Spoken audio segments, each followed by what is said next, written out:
আসসালামু আলাইকুম। কেমন আছেন? আশা করি সকলেই ভালো আছেন। এই যে নাজিম, তানিশা এদের ব্যাপারটা নিয়ে আসলে আমি কথা বলতে একেবারেই নারাজ ছিলাম। কথা কখনোই বলতে চাই না কারো পার্সোনাল ব্যাপার নিয়ে। কিন্তু এই মেয়েটা আমার সংসারটাকেও ছাড়লো না। এই মেয়েটার কারণে আজকে আমার সংসারেও টুকটাক অশান্তি লেগে গিয়েছে।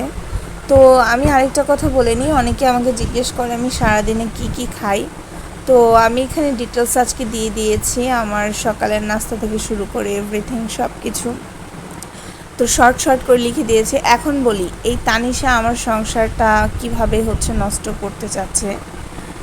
এই মেয়েটার ব্যাপারে আজকে কয়েকদিন যাবৎ আমি ফেসবুকের নিউজ ফিডে দেখছি যে বান্ধবীর সংসার ভাঙছে এবং পুরুষ মানুষ। আসলে আমরা কাকে দায়ী করব? পুরুষ মানুষকে দায়ী করব না মেয়ে মানুষকে?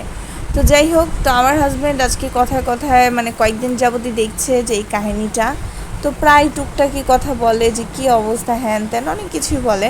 হঠাৎ করে আজকে সে আমাকে বলে ফেললো যে ওগো শুনো, তুমি চাইলে এইটা ট্রাই করে দেখতে পারো। এই যে এই মেয়েটা নাকি ওর বান্ধবী ছিল, তারপর বান্ধবীর হাজব্যান্ডের কাছে বিয়ে বসছে।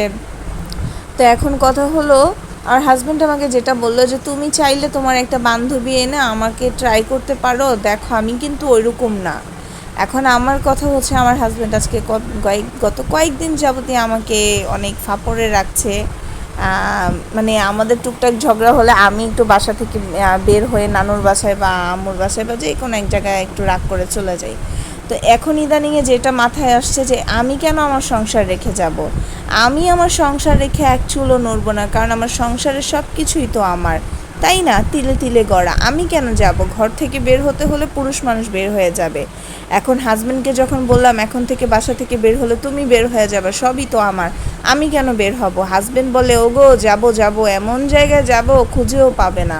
তো এখন মনের ভিতর সন্দেহ হচ্ছে যে সে যাবে, কোথায় যাবে সেটাও আমি জানবো না। আবার বলছে তুমি তোমার বান্ধবী এনেও ট্রাই করে দেখতে পারো যে আমি এরকম করি কিনা। এখন আমার মনে সন্দেহ জাগছে যে আমার হাজব্যান্ডও কি এরকম কিছু করছে ভিতরে ভিতরে। কারণ আমার অবশ্য সব ফ্রেন্ডরাই ম্যারিড এবং আমার বান্ধবীরা আল্লাহর রহমতে ওইরকম না। কিন্তু এখন মনের ভিতর না খটকা লাগছে, হাজব্যান্ড কেন জানি বারবার বলছে যাব যাব আর খুঁজে পাবা না।